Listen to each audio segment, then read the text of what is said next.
T-Dog, J-Boy, and me, I'm Lugs. Our pride and joy is pumping our mugs. Be careful, kids, it could get rough. We're flipping our lids on sports and other stuff.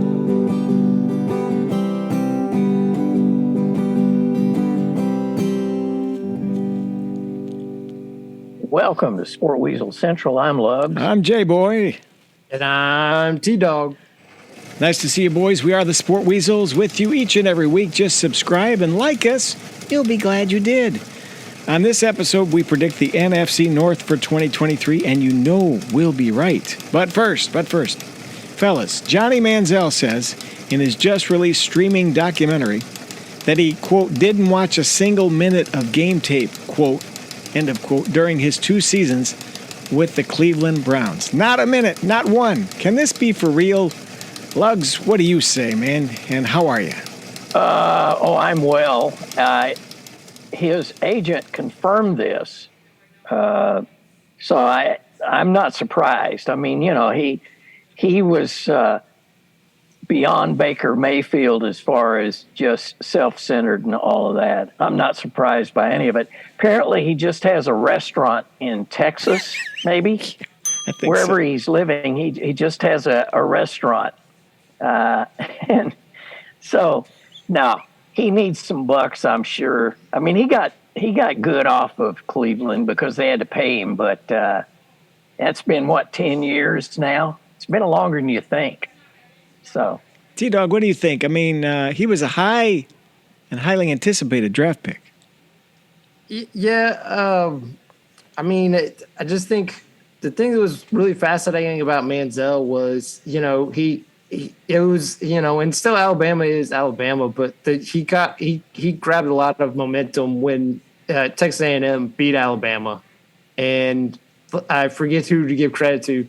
The reason why Nick Saban had trouble, even though I think the next year they did beat Texas A&M, they still had trouble with him. It goes back to what you said. I don't think he just played sandlot, so it's hard for a defense to really, you know, devise a plan to stop sandlot. I mean, it's just a guy running around and just like, hey, where's Mike Evans? I'm just going to throw it up for him to, you know, get a jump ball and take it. And I think the reason why I wouldn't want to read his book, and I'm not saying maybe I'm just being too cynical about this, is like, you know, like it said he came from like a family of wealth and stuff, but like he made that up. And then I want to say something at the combine, right? Then he have like his dad fake a heart attack so he could avoid something. Crazy. You know what I'm saying? Yeah. Like when someone has a pattern of making these types of lies, why should I read a book written by you?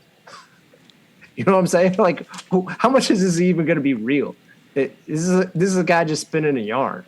That's what I'm worried about. That's why I want, you know, a sports reporter that I respect to do something that doesn't involve him, someone who's more objective than this guy who's lived lies. At this point, I don't even know when he knows when he's telling the truth. So, I mean, I hate to come down hard on Manziel. Hope he gets his life together. Hopefully he makes enough on this book that he can live comfortably, I guess. But, like, I'm just saying I'm not going to be one of the people purchasing or reading it because, like I said, like, he's admitting that he's a habitual liar at a high level, not like small white lies, like big lies. So when you do that, like I would try to just distance myself from this person entirely, completely. Well, it's a crazy thing. So he was the 22nd overall pick in the 2014 draft. He's now 30 years old. He's, Texas A&M, Tyler, Texas. Didn't he have some kind of abuse problem, too, maybe with the drink or some drugs? I'm not sure. I think I remember reading that. But, Lugs, This is a long-time history of problems, endless problems with the Cleveland Browns and a quarterback. You mentioned Baker, who we thought we had, a shot with him. You go back to Tim Couch. Now you look at Deshaun Watson. Is he cursed with the same we can't get a quarterback thing? Hello? Lugs, hello? Hello, can you come in? Houston. Oh, I'm here. Let's take it from the top. Okay. So, does this continue the curse of the Cleveland Browns? When you look at Tim Couch, you look at Baker Mayfield, Johnny Manziel, where's it going to end for these guys? Well, they sort of fall into that sort of swamp that the Bears are in. It's like they can't get the quarterback right. Get ready for the first Sid Luckman reference of this show. Go ahead. I didn't know Sid. I've got to catch up with old Sid, but I'm sure he's good. He was from the slinging Sammy Baugh period, wasn't he? I think that's the problem. Is none of us. I mean, we're all older-ish, but none of us knew Sid. Hey, That's the I'm not ish. And in the words of Lloyd Benson, you remember that vice presidential debate? I knew Sid Luckman, and sir, you are no Sid Luckman, I think is what he said to Dan Quayle, but maybe not. Yeah, you're right. The Bears are in that boat. A lot of teams are in that boat, but the poor Browns, I mean, Johnny Manziel, that's just like throwing gasoline on a pile of... Well, and you're not even bringing up the CFL. Not yet. Well, again, Baker, I think some things went wrong. Clearly, the Odell thing did not help.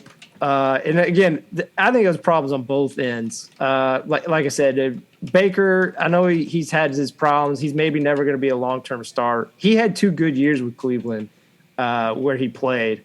And then, he went to Carolina where we saw under Matt Rule, none of those quarterbacks are going to play well in Carolina in their situations. So, and he looked good. Well, I know it's preseason, but he looked good for Tampa. I mean, he went down the field and scored a touchdown.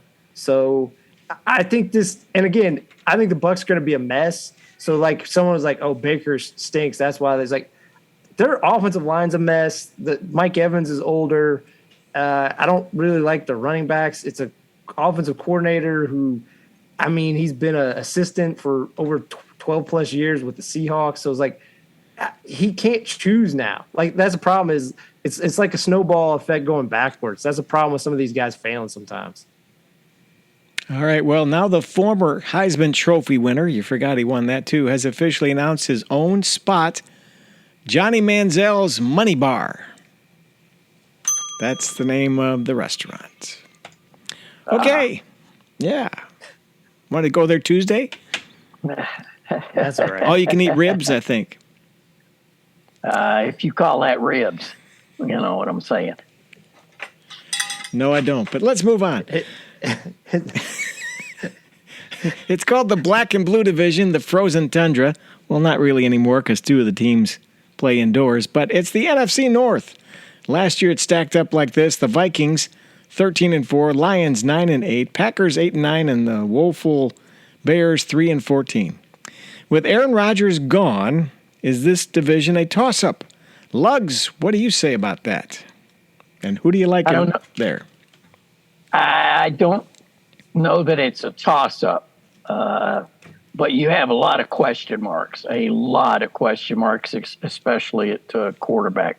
Anyway, at the bottom of the pile, when they untangle all those bodies, will be the Green Bay Packers. I was holding out hope for Jordan Love.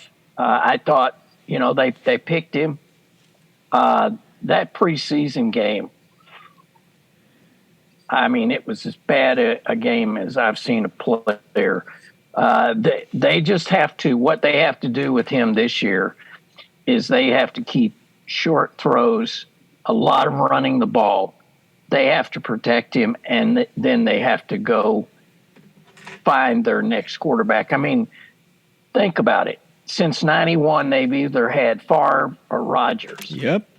That's a long, long run. So, anyway, I'm saying that the Packers will be at the bottom of the heap at 6-10. 6-10. It's a 17-game season, Lugs. You want to tack one on either way? How about 6-11? Sorry. That was all right. No, I had that moment of time travel where I went back to where there were only 16 games. Okay, there you go. I thought maybe there was a forfeit in there or some game that got called a kind of darkness or something. I don't know. All right, 6-11 for the Pack in fourth place in the NFC North. T-Dog, your shot at the fourth place. In the fourth spot, the team I predicted to win the division last year, I have been at the bottom this year. And I was wrong last year, so maybe for the fan base of this group, I'll be wrong again. There's some hope. Good chance of There's that. some hope. It's the Green Bay Packers as well. The silver lining is their offensive line is their strength, which is usually always good for a team to start off with, that being one of their big building blocks. David Bakhtiari, he played 11 games last year, and he really started to begin to look like his old self, which was an all-pro. Josh Myers, their center, he looks like the long-term guy there. John Runyon has developed into a good right guard. And similar to Bakhtiari, Ellington Jenkins, he returned from an ACL injury in 2001, and he looked like he was returning to form where he was a two-time Pro Bowler. I think these guys can be good, the wide receivers, but I think that is their weakness because they're just all green. Christian Watson is a second-year player, and I think he has the potential to be a superstar. I still feel that. Like, he can be one of the best wide receivers in the league just on his pure talent.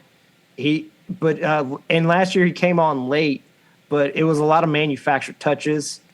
Their second receiver, who I think will be their second receiver, Romeo Doubs, also a second-year player. I mean, I think he's going to be good for helping to move the chains.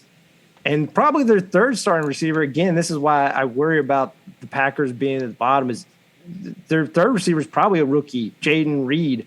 I think he's an explosive slot receiver for them. But, again, you're talking about a lot of guys who either didn't have a lot of snaps, they're still raw,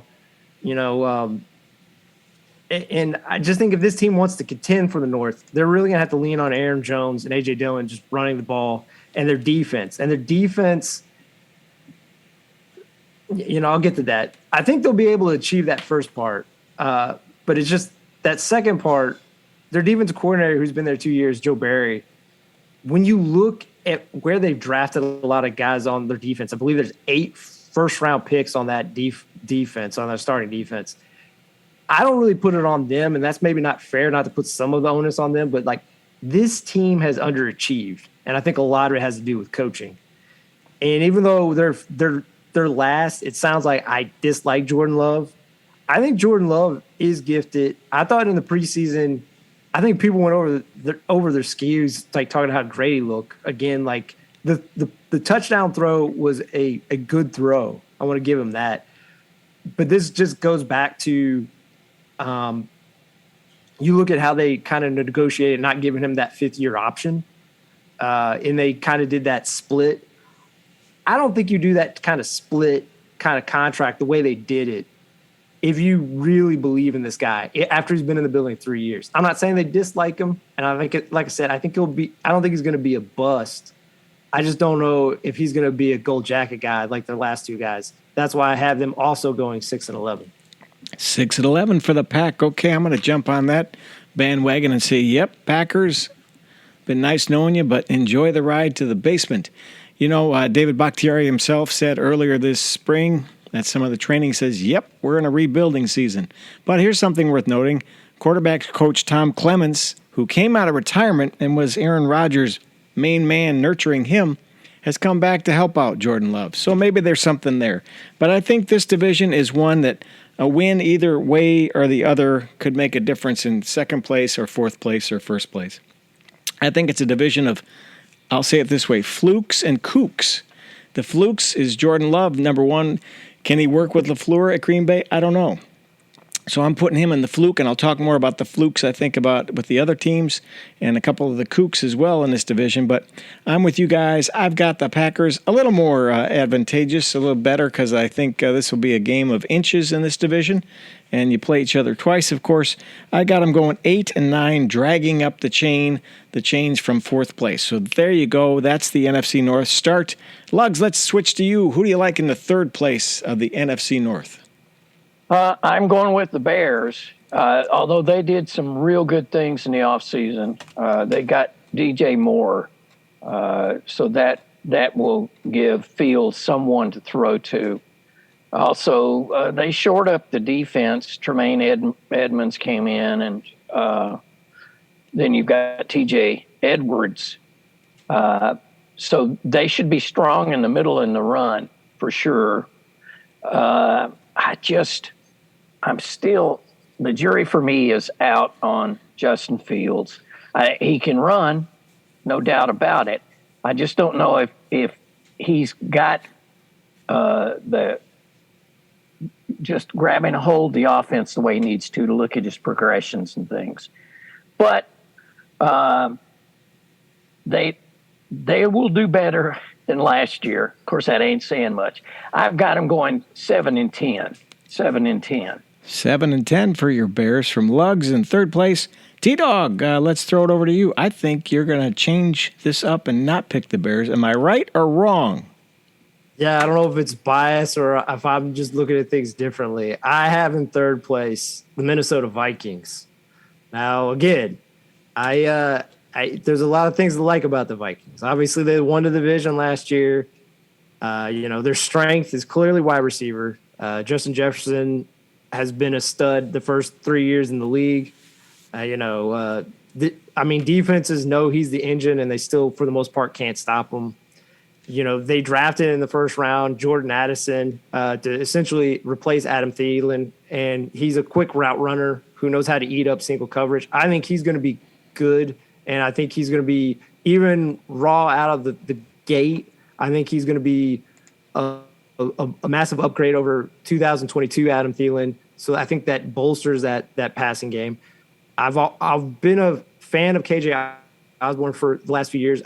Maybe he's not a true number two, but I think he's close to a number two, and he's playing as a third receiver. So I think they have that to build on. The part that I worry about, and I'll get into this a little more over the overarching thing, but just narrow it down to a weakness.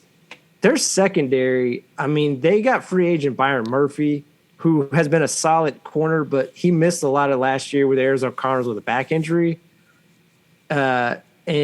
Second-year corner safety, Akalib Evans, Andrew Berth, and Luis Swine, they missed most of their rookie years with injuries. So, you have three green guys right there, and then a guy who's had a great career. Maybe someone will make a case for him being a Hall of Famer in the back end. Harrison Smith, he's going to be 34 years old, and he took a pay cut this offseason because his performance did decline, and I just think he wanted to stay there. I do want to tip my cap. Kevin O'Connell and his coaching staff, they did a great job his first year. But let's be honest again, they had a negative point differential last year, and they won 11 one-score games last year.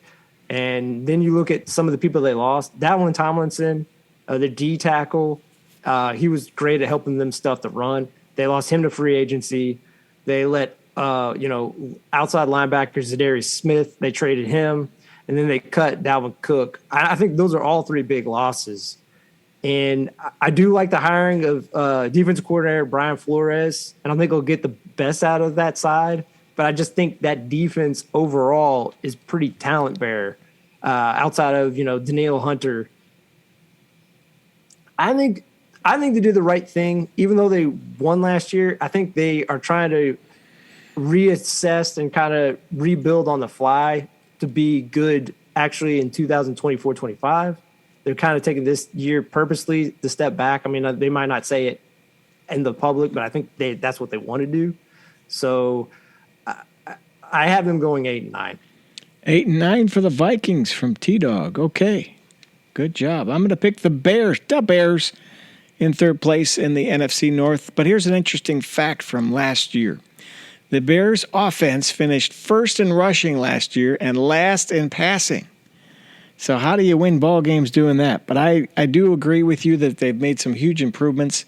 I think this is the year Justin Fields needs to do it more than just run his legs off. I think he needs to, start showing some of that flash with DJ Moore. If those guys hook up, who knows? This could go a different direction. But I'm agreeing with you guys, or with T-Dog or Lugs that, the Bears just aren't quite there. I think they're a couple years away. I think I've got them going 9-8. So if I pick the Pack at 8-9, the Bears at 9-8, again, I think this division could go a win either way. I don't think they're quite ready for it, but they'll improve quite a bit if they go from 3 wins to 9 wins. That would be spectacular in anybody's book. So that's where I'm going. Bears in third place in the NFC North. Lugs, let's turn it over to you for second place in the North. Who do you like? I've got the Vikings there.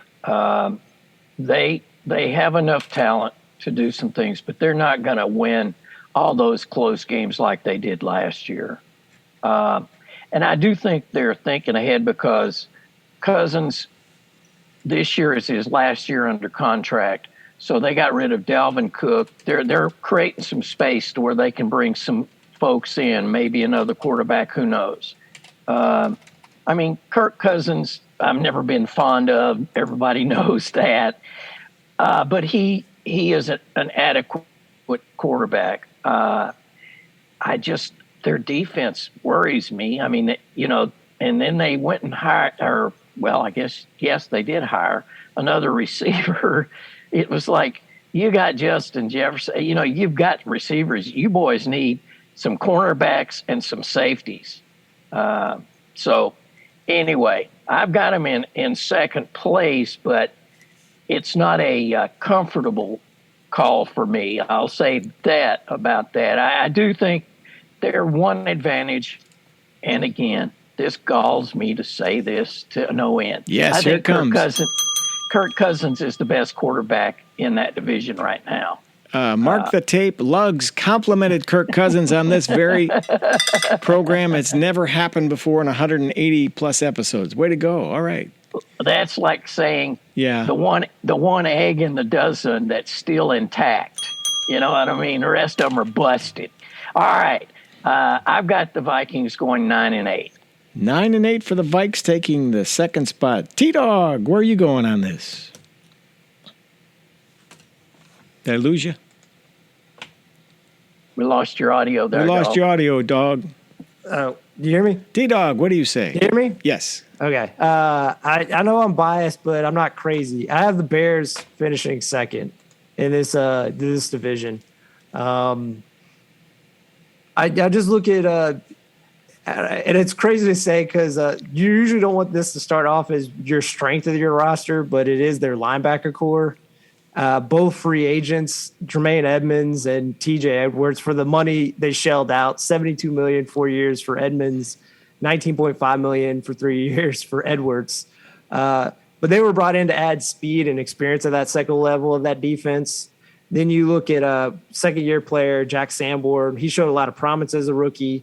And Noah Sewell, Penei Sewell's brother, he's supposedly been having a great camp. He had also a sack in the preseason game against the Titans. I do worry about their defensive line just because they need more juice. I know they brought in, Yannick Ngakoue, who has averaged like 8 to 10 sacks a year. But the reason he sat out as a free agent for so long is I think he's either feast or famine as a pass rusher usually, and obviously he does not set the edge, which will drive a lot of defensive coordinators crazy. And that's why I think he was out there. He has some good qualities, definitely, but you don't sit out there that long if there isn't like a big wart in terms of what you do. They brought in also free agent Andre Billings, but he's an adequate nose tackle, but he's on his fourth team in 6 years. Yikes. And Justin Jones, he's a 3 technique that I think his highest sacks, which I know sacks aren't everything, but his highest sacks per year is 3. And DeMarcus Walker, he had a huge year last year for the Titans with 7.5 sacks, where they do kick him in as a 3 technique. But and again, they drafted some guys in the second round who I think will contribute. But again, I'm not even saying you're a star. I don't know if they have like a high level player. They have a lot of solid guys. And I just, I always want my teams to be good on the lines. So that is the part. But the reason why I am giving them second place is when I'm talking about the linebackers, and the secondary is young, But from everything I've heard from OTAs at training camp, it sounds like that is the strongest unit as a team, even though almost all those guys are second-year players. A lot of those guys got experience. Kyle Gordon got a lot of experience last year. Stevenson, the rookie, has supposedly been, guarding DJ Moore fairly well for a guy who's just entering the league. The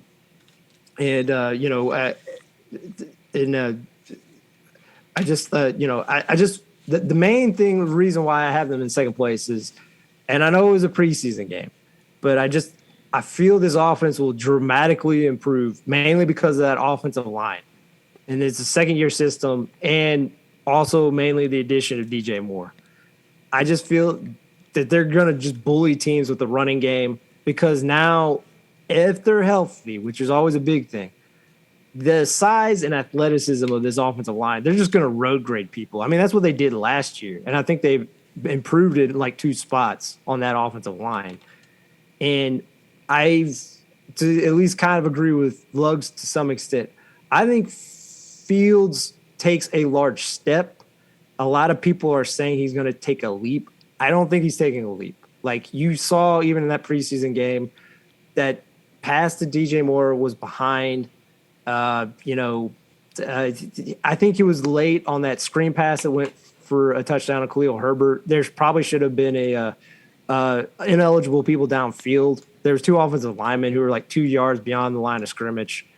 But I feel like he will take a step because DJ Moore just helps speed the clock up for him. And also I think with DJ Moore, it gives defenses a place to really focus their energy. That'll free up Mooney. That'll free up Claypool, who before he got injured was having a strong camp. So I have them going 9-8, and I have them making the wild card as a 7th seed. Tall order for the Bears from T-Dog. 9-8 and a wild card. You go. All right. I'm going to jump on this bandwagon, but change it up. I got the Vikings at second place. And I mentioned this was a division of flukes and kooks. Well, this is another fluke last year. Kevin O'Connell, I think he's going to have a little bit of a sophomore setback as a head coach. They did some amazing things. You already mentioned those tight games, beating the Colts, if you remember, the largest comeback in NFL history, down 33 or 36 points. I can't remember which. And Lugs, I am a Cousins fan, but no Dalvin Cook, so I worry about that. But they do have a good running game, but they have the amazing Justin Jefferson, and Jordan Addison, by all accounts, is like J.J. Justin Jefferson light, but we'll see. I just heard, though, recently he went in the concussion protocol today, so we'll see if he's all right. But they do have Lugs, the quarterback of their future, I think, already. If you remember last year, they drafted in round 5 Jaron Hall from BYU. By all accounts, he's solid, he's big, he's tall, he's quiet. He's kind of like maybe what they're looking for, and I think they're going to keep him around, and he's their guy. It is the last year of Cousins' contract. I think he'll have a nice broadcasting career. I think he'll be done. I don't think he's going to play the journeyman. I'm going to be a backup guy because he's making like, I think, $24 million this year. So I'm a big Vikings fan, but I don't see them pulling off what they did last year. However, I think they'll be in the running. I think they'll make the playoffs. Possibly, I've got them going 11-6 in second place in the NFC North. Go wow. Vikes. Skol Vikes. Yeah, not 13. They'll go take a couple steps, losses more than last year, but I got them 11-6. Okay, Lugs, let's go with your numero uno in the NFC North. Who do you like? Who would have thunk it? I know it. I'm going with the Detroit Lions. Yeah. They ended last year. I mean, they won those last 8 games. Going away. The offense was really good. They're real young. They're crazy young, as a matter of fact. But that's when the guys just go for it. So I was just going to say they signed, who'd they sign? Emmanuel Mosley and Cameron Sutton in free agency for the defense. That's a good move. But you've got rookies, Jack Campbell, Brian Branch, and Malcolm Rodriguez. They'll probably start, so that lets you know. But Jared Goff, he's a Kirk Cousins kind of guy for me. So anyway, bottom line for me, Goff will get them there. It ain't going to be pretty. but I only give them 10-7. 10-7. Lugs has the Lions at 10-7. T-Dog, I can't believe this. If we all pick the Dan Campbell-led Lions, remember last year he was on the hot seat after about the fourth week, and he was going to get canned, and then all of a sudden, boom, he's coach of the year in our mind. What do you say about the Lions? To be fair to your point, that second half turnaround by Campbell was impressive. They won 8 out of the last 10 to finish 9-8. So again, glass half full. This team really, came together in the back end. You could say this team was a 500 team. They're not as good. Right. They're not going to be able to maintain this momentum. But I think it really comes down to their offensive coordinator, who will be a head coach next year. It feels very, very likely Ben Johnson. He helped Jared Goff get back to being a Pro Bowler and like a legitimate Pro Bowler. I know we talked about the Pro Bowl, how there was some very odd people that were in spots where they should not have been. True. But he was a legitimate Pro Bowler last year. And I know Lug said, and this is not me really taking a shot at Kirk Cousins, I think Jared Goff was the best quarterback last year. Now, Kirk Cousins was close, but I think Jared Goff was the best quarterback last year for him. But I will disagree with J-Boy, though. Like, if the Vikings don't re-sign Kirk Cousins will be a starter next year for somebody else. I think he's too good of a player not to be a starter somewhere else. I'm thinking Tampa Bay. Maybe. I just think he does. He is offensive coordinator catnip. Like, if you give him an offensive play, he will execute it to how you want it done. It's the play breaks down. That's where he has a problem, which, I'm not going to kill him for. But anyway, I'm digressing. I just want to get back to, they have a great wide receiver in Amon-Ra St. Brown. I mean, he's very quick, and he understands where holes and zones are, and he's the quality chain mover for them. And just the main part of the turnaround, I think, was the rookie tandem of defensive end Aiden Hutchinson and then rookie linebacker last year, James Houston. They combined for 17.5 sacks as rookies. I think they're taking a next step will be the reason why they secure the first overall, spot in the NFC North. But that's not their strength. Their strength is that offensive line. They were a top 5 offense last year because of this moving fortress. And that's what I'm going to call them. That's what they were. They were a moving fortress. They were second in sacks allowed, and they averaged 4.5 yards per rushing attempt. And, I know Jamal Williams was a great story. I think he's a good player, but Jamal Williams is not like a great athlete. So for them to get 4.5 yards per rushing attempt when they didn't really have a great running back, in my opinion. But anyway, Taylor Decker, Penei Sewell, and Frank Ragnow, I mean, they give this team an identity of pure power, and they're just looking to crush opposition. That's all they're about. Lug's kind of tacked on, I think he could be good as a rookie, but Jack Campbell was drafted to solve their main problem area, which is still, I think, their problem area, the linebacker. He's a good athlete, but for as tall as he is, I believe he's 6'5", he has short arms, which hurts him in coverage. And it'd be fine if the other linebacker kind of covered that up. Alex Anzalone, for the most part, has not been great in coverage. And he's entering years. He had his best season, which was his 6th year in the league. But for the most part, he has been a backup. I have them going 10-7 and winning the division. 10-7, you've got the Lions. Well, it's unanimous. We're all going to jump on the Dan Campbell bandwagon. I said it was a division of flukes and kooks. Well, there's your kook, man. Campbell with his sheep out in front of the stadium, all those crazy talks and the way he talks at press conferences, and looks like a guy who just got out of the truck plaza there on I-57. He's pretty amazing, though, what he was able to do. And all the things you guys said, of course, of the players. But one guy you forgot. He's our own friend of the show, 30-year-old backup quarterback, Teddy Bridgewater this year, guys. That's magic right there. I mean, he did nothing but win wherever he goes. And can you believe he's 30? Man, we are getting old. But he's going to be the backup to Jared Goff. So, Lugs, if Goff goes down, Teddy is the guy, and maybe he can do something. But also worth noting, the NFL is basically saying this is a team on the rise. We're going to put a lot of stock in these boys. Do you know game one, they play the Kansas City Chiefs, the defending Super Bowl champs? That's a lot. That's a lot to put on this young team, but I think it says a lot about Detroit. I think it's good for the city. When was the last time they had a winner? Anybody? What do you mean by a winner? Are you talking about championship. Super Bowl? Yeah, no Super Bowl. I know that. Championship. Oh, yeah. It was 19 before Super Bowl. That was since 57? mid-50s. Yeah. So I got them going 12-5 to cap off a really magnificent year. So that's 3 wins better than last year. I think they can do it. I think they've got a shot. But again, this is an interesting division with anybody. Anybody can win. And I think they're the most likely. But can you believe we all picked the Lions to win the division? Well, I mean, Come on. They've done a good job of building out the roster. True. And again, all the rookies that we kind of talked about, I mean, Sam Laporta is going to be a starter at tight end.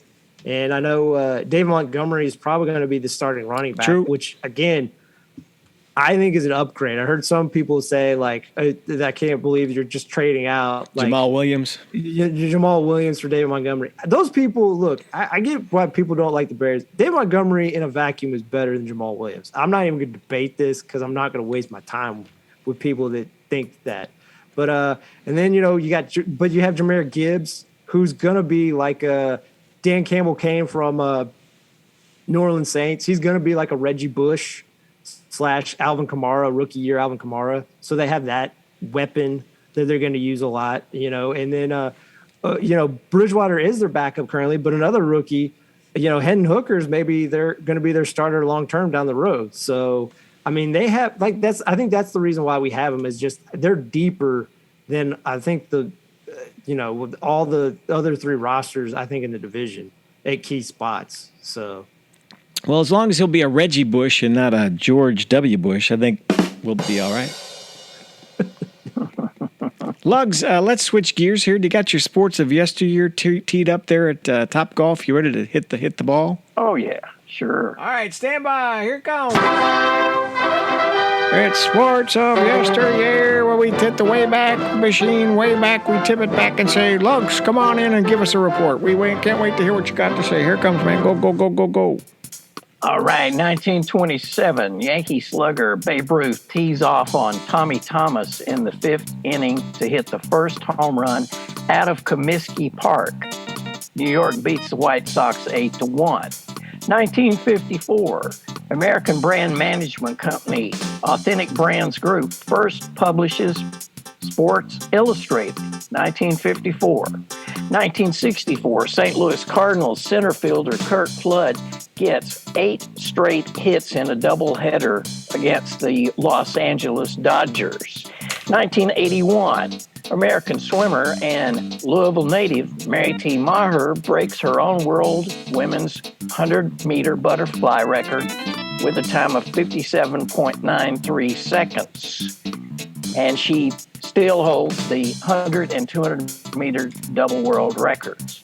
2008, American swimmer Michael Phelps wins his 7th of 8 gold medals at the Beijing Olympics when he takes the 100-meter butterfly in a record of 50.58 seconds, beating Milorad Šabić of Serbia by 100 of a second.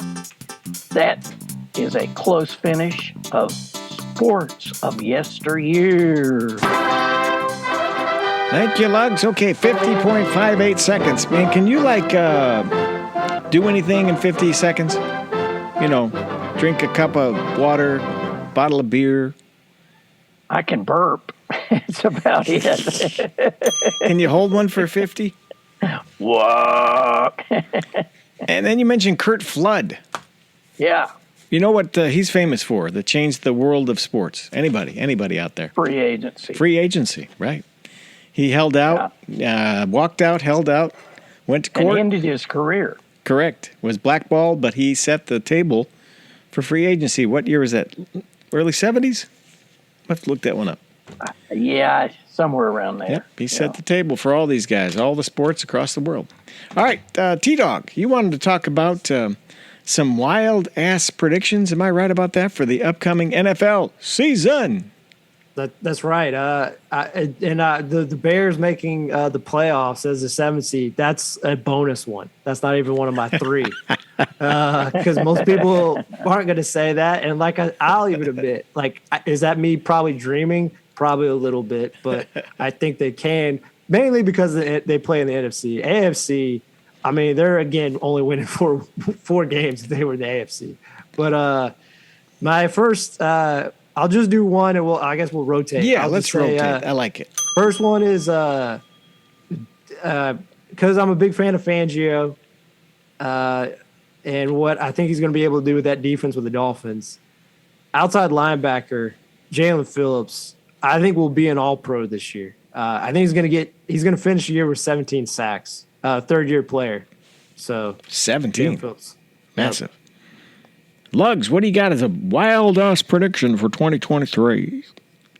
Well, I'm going for the comedy here. Patriots coach Bill Belichick will almost crack a smile, but only after Mac Jones stumbles over a Gatorade barrel. That's my wild-ass prediction.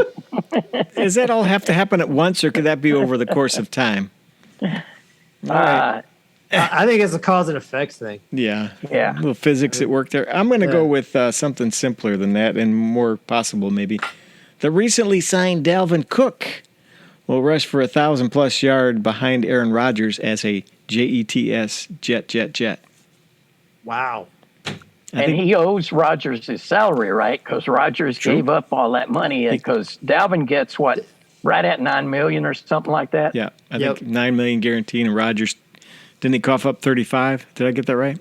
Yeah, it was around that. If it wasn't 35, it was 25. But I think you're right. I think it was 35. Yeah, I mean, Dalvin Cook, I don't know what's going on, but he's only 28. I know he's had some injuries, but he's only 28. So I'm going to say 1,000-plus yards. Running on that AstroTurf, we'll see. Field turf, we'll see. All right, T-Dog, what do you got? Sorry. No, go ahead. You can go. You want to contribute? Yeah.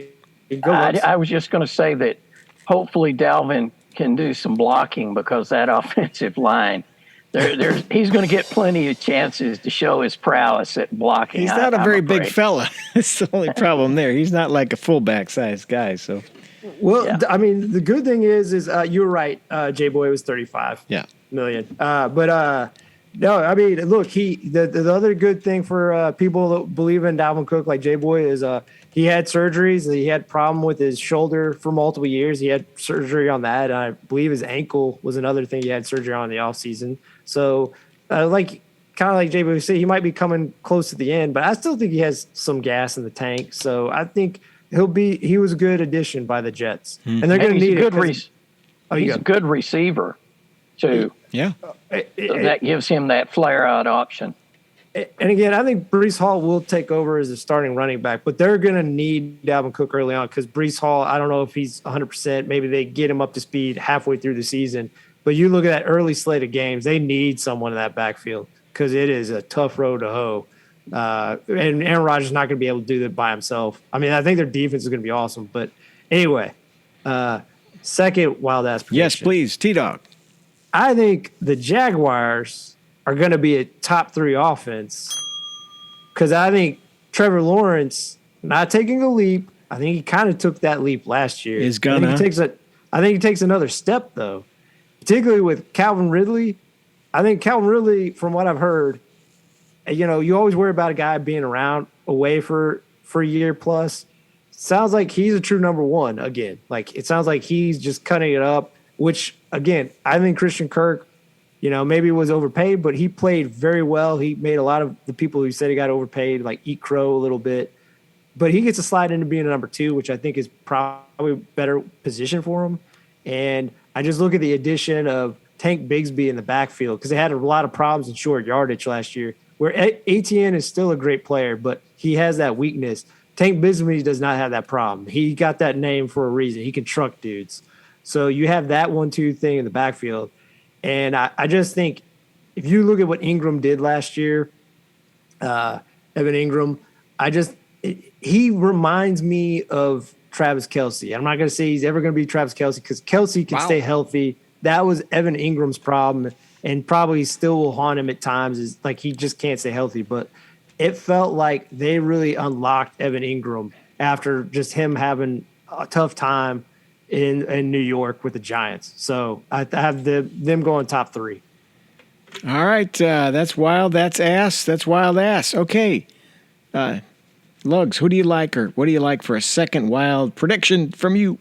Well, I'm going to go serious here. I think Russell Wilson will have a breakout season.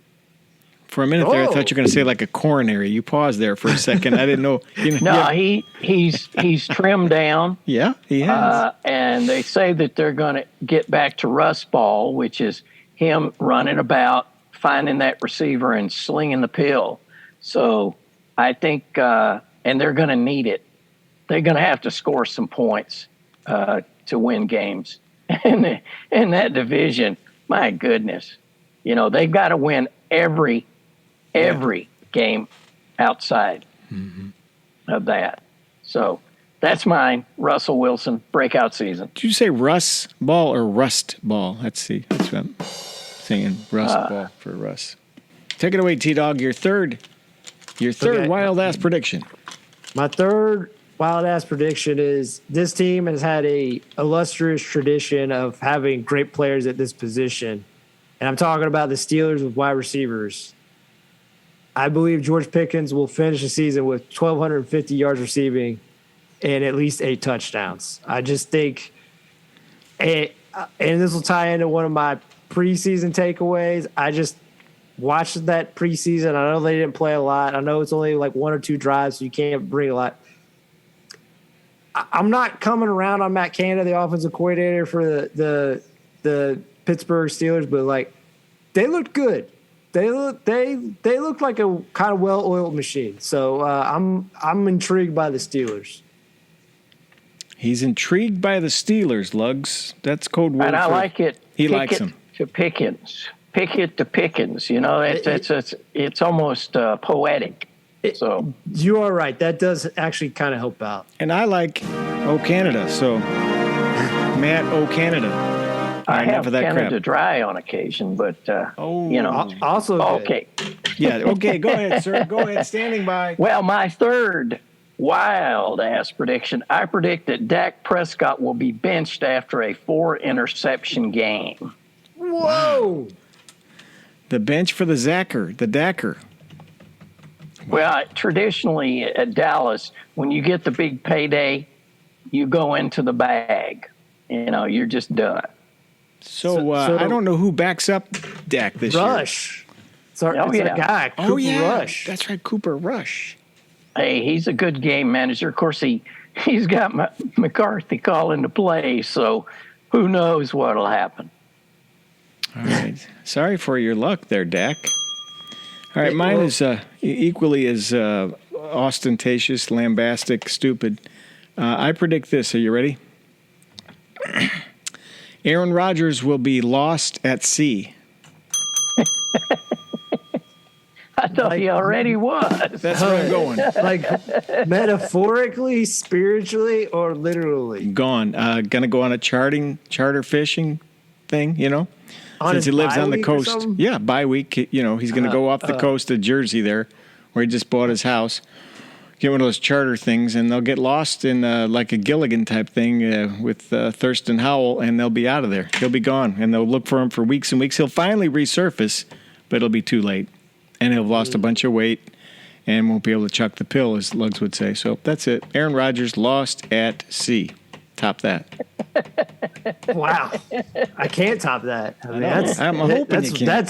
That's the definition of wild ass. Yeah, I looked it up. It says right there, wild ass. Aaron Rodgers. Yep. Okay, what else? We had something about quarterbacks under pressure. Is that right? 3 quarterbacks we think will be under pressure this year. Who wants to start with that? Lugs, you got something on that? Yes, I do. I think that this is the season that Deshaun Watson has to show that he's earning his $230 million guarantee. He's got everything for him. He's got a really good defense. On offense, you got Nick Chubb, Jerome Ford running the ball. You got Amari Cooper, Elijah Moore catching the ball. and he's got one of the best, if not the best, O-line in the NFL. I think anything short of a deep playoff run, Browns fans aren't going to be happy. Of course, the NFL at large wants him to fail just because nobody liked the fact that they guaranteed all that money to him, especially in his situation with all the accusations against him. So that's my number 3 spot. I put him at number 3 of being under the most pressure this season to win. T-Dog? I'm going to go about this a little bit differently. I'm going to go about with essentially kind of like quarterbacks with certain similar kind of narratives, not the same. But I'm going to kind of build off of what Lug said. Deshaun Watson and Russell Wilson. Here's 2 guys who have, I particularly Russell Wilson because it's much longer. I mean, Russell Wilson feels like he has the potential still to be a Hall of Famer. I don't know if that'll happen with Deshaun Watson, but to be fair, Deshaun Watson's much younger. He has years to go in his career, but I don't think it'll happen for him. But anyway, for other reasons that we won't talk about. But anyway, I think both teams are traded for these guys. They both invested a lot of money in these guys, and both guys flopped hard in their first years. Wilson more than Deshaun, but Deshaun didn't flop as hard because, again, circumstances outside of football that puts him under. But anyway, I feel more confident in Deshaun Watson turning around just because I really think they still have guaranteed him so much money that they really adjusted the offense to what he does well. And I'm not saying that in Denver they haven't adjusted certain things to Russell Wilson. I just think Sean Payton has such a strong personality. He has a way in which he runs the offense. And, they paid Jarrett Stidham, their backup, a decent amount of money. Mm-hmm. If you kind of look at that contract, that's a little bit more usually than a backup.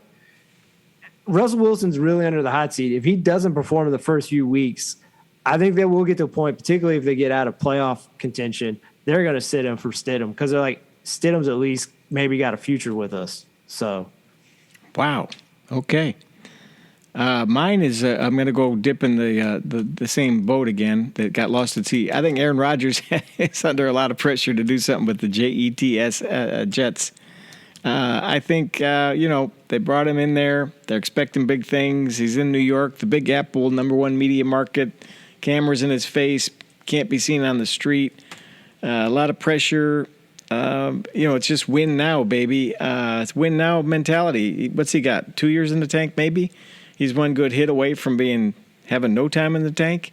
So I'm saying Aaron Rodgers is under a lot of pressure this year and is in my top 3 of having the most pressure. All right, T-Dog, tell us your prediction. I'll do my prediction. Yeah. So my second archetype is the third-year quarterbacks. So that's the ones I'm talking about. I'm not talking about Trevor Lawrence. Trevor Lawrence, you're saying he's good. I don't think there's a lot of pressure on him. The other 3, though, Trey Lance, Justin Fields, and Mac Jones, they have different reasons for the pressure. Trey Lance he's just got to stay patient, keep his head right. There's a good chance he doesn't even play this year, but he just needs to work on getting better. And, but the main reason he has to stay on top of it is if he does get a chance, he has to show out because the tragic thing for him is everyone says he's a bust. And obviously certain things have gone wrong in the background because I don't think a team would sour on a guy if we didn't. But like on the field, we haven't seen him enough to really gauge if he's good or not. I mean, he's played 4 games. Yeah. And played in 4 games. So I just think his pressure is just trying to, he's probably not going to be with the Niners, but he's just trying to look good for his next job kind of type of deal. With Justin Fields, I think it comes down to, they've built all these things around him and, they have 2 first-round draft picks. There are some good quarterbacks. I don't know how the Carolina Panthers are, but there's potential they can package those things to get up top to get Caleb Williams, Drake May, possibly. So he's under the gun for that. And it is like the biggest carrot or stick type situation for him where if he plays really well, they maybe sign him to a big contract Right. in this offseason. If not, maybe he's off to another team. Right. So that's the pressure that's put on him. And Mac Jones is weird where he played so well as a rookie in a good offensive system. I don't think Josh McDaniels, I've written him off as a good head coach. I still believe he's a great offensive coordinator, though.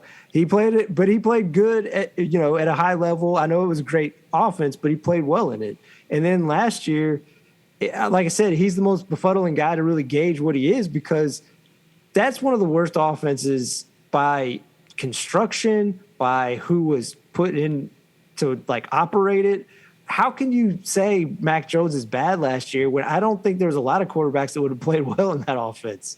So it's offense designed by a defense coordinator. Like I said, I put a lot of the crap on Belichick, but like Belichick clearly is mad about certain things that Mac Jones probably did that goes against the unwritten rules, like trying to get people outside the team to help him to make this offense work last year, that he's on the S list for Belichick. So he really has to perform at a high level, or else Belichick, will Jetson him like he did Drew Bledsoe back into the beginning of his tenure. So all these guys have very unique situations. All right, Lugs. Well, are you hearing me? We are. Now we're hearing you. Come in. You're on. I changed my leg position. Anyway, in the second place, I have Aaron Rodgers. Just because of the expectation and all the craziness that Jet fans are, got everything hyped up. But with that weak O-line, and Rodgers will get the benefit of the doubt because of that if the season goes sideways. But if this team doesn't win, those Jet fans, they don't care that Aaron will have given up $35 million. They're going to turn on him. So he's my number 2 in the pressure this season. All right. I like it. Put the pressure on Aaron Rodgers. Okay. My number 2 is, since we picked the Lions to win the North Division, which I still can't believe, a lot of pressure on Jared Goff and a lot of pressure to stay healthy, a lot of pressure to be the man. I know he went to a Super Bowl with the Rams and did all that, but that's been a while, and he's in Detroit now. But I think there's a lot of pressure on him to perform. If not, we mentioned Teddy Bridgewater's there, but still, Jared Goff has to prove he can work without a guy named McVay, and he can get to the big game. So I think Jared Goff's under a lot of pressure to deliver a divisional championship at the very least for the Detroit Lions. T-Dog, your last quarterback people under pressure. Yeah, sorry for making it different. This one is easier, and some people put it at the bottom, which I understand, because regardless if they don't hit these marks outside of pressure, but I think it's internal pressure in their mindset. I think it's more internally, like I think they're putting a lot of pressure on themselves, and that's 3 quarterbacks that are some of the top paid quarterbacks just signed new deals, or one has yet to sign their deal. But I just think the pressure for Josh Allen, for Joe Burrow, and for Lamar Jackson, all these teams have invested so much in them or around them or about to, that when you pay that quarterback, it makes harder to construct a team around you. Right. So if you do an extension, maybe you kind of get that window before you really get that big payday. Particularly for Josh Allen, it feels like the most heat is on him right now. But still, like, these guys are all guys that have played well, have earned, played at MVP level abilities. But we know usually to get this window going, you have to get it done early. Or else the pressure each year just mounts and mounts and mounts. And maybe at a certain point you start to get the yips, or you start to chip away at what makes you so special in the first place, having that confidence to do these almost unworldly things. So I think they're under the biggest pressure because they've been paid. A lot of the things around them have been constructed to really focus on what they do. This whole organization is built around what they do. And, it's not like Patrick Mahomes where at the very least, he's won 2 titles. Like he right. has that confidence that's been instilled in actual hardware. these guys still, like, people will chip at them, and it probably does gnaw at them. So they're my number one, those three. Lugs. Well, I do have Lamar Jackson as the most pressure. I mean, he signed the $260 million contract. They brought in Odell Beckham. They've got Zay Flowers, Nelson Aguilar. So he has people to throw to. In fact, he said he thinks that he'll be able to get 6,000 yards this season in passes, and still has Mark Andrews. I wish him a lot of luck with that, but it's like the last time they gave out big money to a quarterback. Let me think here. Think. Yeah. They went from top of the heap to under the basement. So I just think there's a lot of pressure on him, but he should be good and healthy. And so they've got a shot. But there is pressure there because it's all up. New offensive coordinator Todd Monken said it's Lamar's offense, and Lamar is calling. He's telling him what he wants.